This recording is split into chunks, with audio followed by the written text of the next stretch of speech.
하나님의 말씀은 디모데전서 4장 11절에서 13절 말씀까지입니다.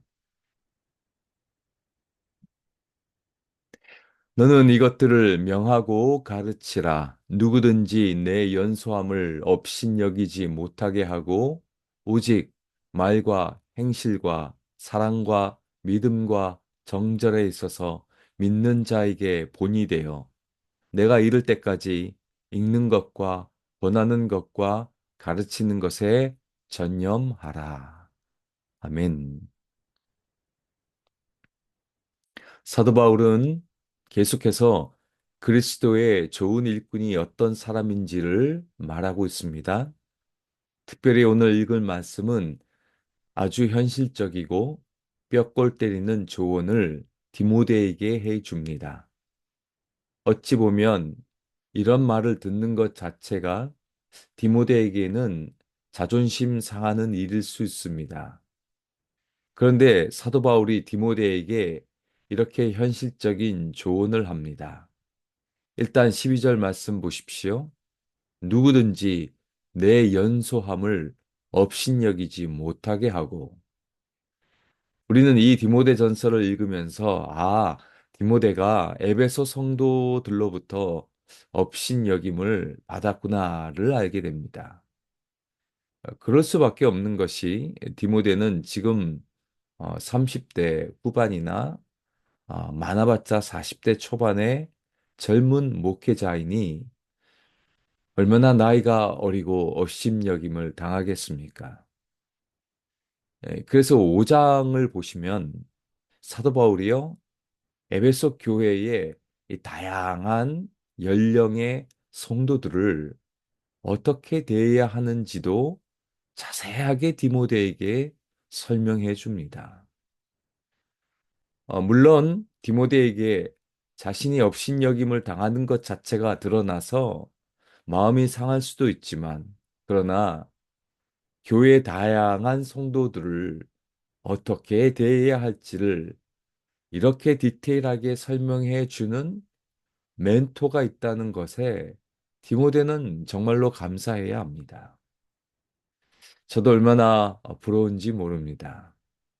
사도 바울은 나이가 어린 디모데에게 어떻게 하면 네가 업신여김을 당하지 않고 목회할 수 있는지 두 가지를 자세하게 안내해 줍니다. 첫 번째가요, 말씀에 대해서 전적으로 헌신함을 강조합니다. 그래서 11절 말씀 보십시오. 너는 이것들을 명하고 가르치라. 13절, 내가 이를 때까지 읽는 것과 권하는 것과 가르치는 것에 전념하라고 말합니다. 여러분, 나이가 어려도 사람들로부터 업신여김을 받지 않는 것은 바로 말씀에 그 권위가 있어야 합니다. 아무리 나이가 어려도 하나님의 말씀을 가르치는 그리고 전념하고 하나님의 말씀하시는 것처럼 그 말씀을 선포하고 가르칠 때 그때 그 사람에게 하나님이 주시는 권위가 있습니다. 저는 13절에서 사도 바울이 교회에게 무엇을 소중히 여겨야 할지 그의 마음이 느껴집니다. 여러분 13절 말씀 다시 보십시오. 내가 이를 때까지, 그러니까 내가 디모데 너를 만나러 에베소에 갈 때까지 어떻게 하라고 말합니까? 읽는 것과 읽는 것은 영어로 public reading입니다. 즉 모든 성도들이 하나님의 말씀을 펼쳐서 다 함께 큰 목소리로 성경을 읽으라는 것을 말합니다. 그리고 뭐 하라고요? 권하는 것, preaching, 설교입니다. 그리고 가르치는 것, teaching입니다. 성경 공부입니다. 즉, 디모데야, 너는 내가 올 때까지 이 말씀 사역에 전념하고 올인하라고 말합니다. 디모데야, 내가 이 에베소에 올 때까지 네가 힘써서 해야 할 일이 있는데 그것이 다른 것이 아니라 이 말씀 사역에 전념하라고 말하는 것입니다. 그것이 너로 하여금 나이가 어리지만 업신여김을 당하지 않는 방법임을 말해주고 있는 것입니다. 여러분, 말씀의 권위가 진짜 하나님이 주시는 권위라고 생각합니다. 내가 일부러 권위를 부리고 뭐 카리스마를 보여준다고 해서 그게 권위가 서는 것이 아니라 예수 그리스도의 좋은 일꾼은 바로 말씀에 전념하고 말씀을 배우고 말씀을 가르치고 그 말씀을 사랑하는 그 사람에게 하나님이 하늘에서 그 놀라운 권위를 그 사람에게 부여해 주는 줄로 믿습니다. 내가 이를 때까지 읽으라고 말합니다. 여러분, 여러분의 삶의 현장 속에서 말씀을 소리내어 읽어 나가십시오. 그것이 여러분들에게 하늘의 권위를 부여해 줄 것입니다.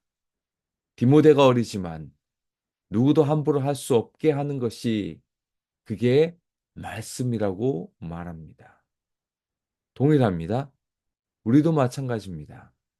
여러분, 말씀에 전념할 때 그 누구도 여러분을 함부로 대하지 못할 것입니다.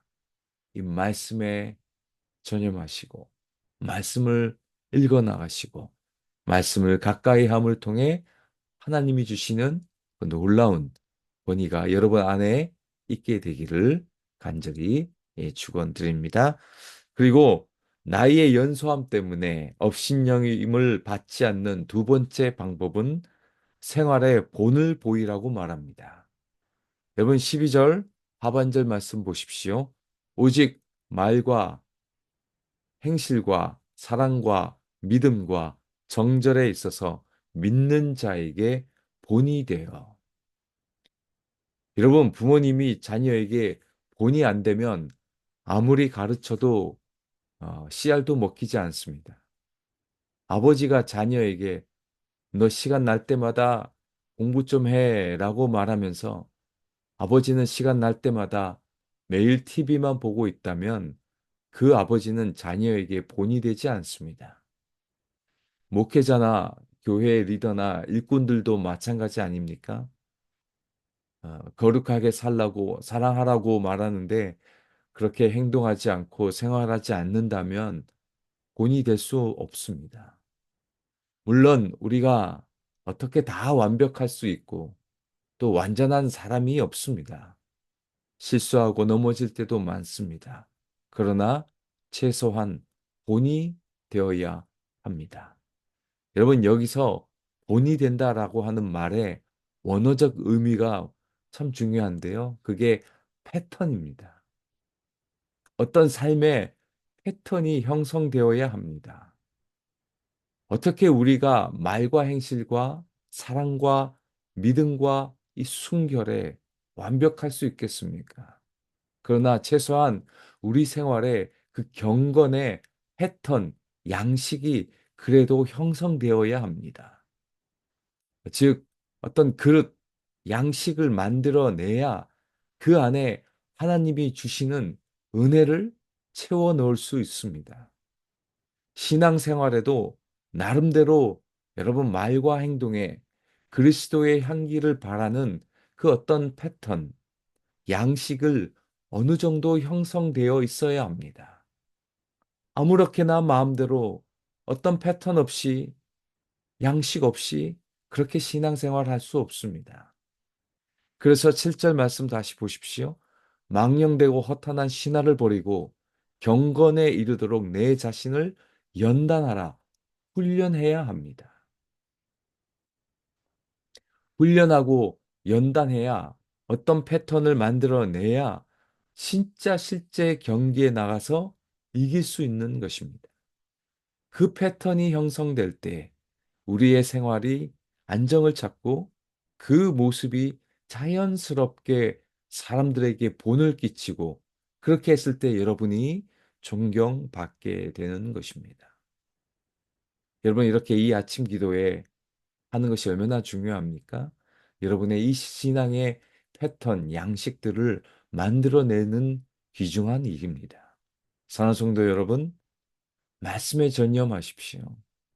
그리고 그 신앙생활에 하나님의 주시는 그 어떤 패턴을 만들어서 본을 끼치며 살아가십시오. 그렇게 했을 때 여러분이 정말 하나님이 원하시는 좋은 일꾼, 좋은 리더로 여러분이 서게 될 줄로 믿습니다. 이 은혜가 저와 여러분들에게 함께 하시기를 주님의 이름으로 축원드립니다.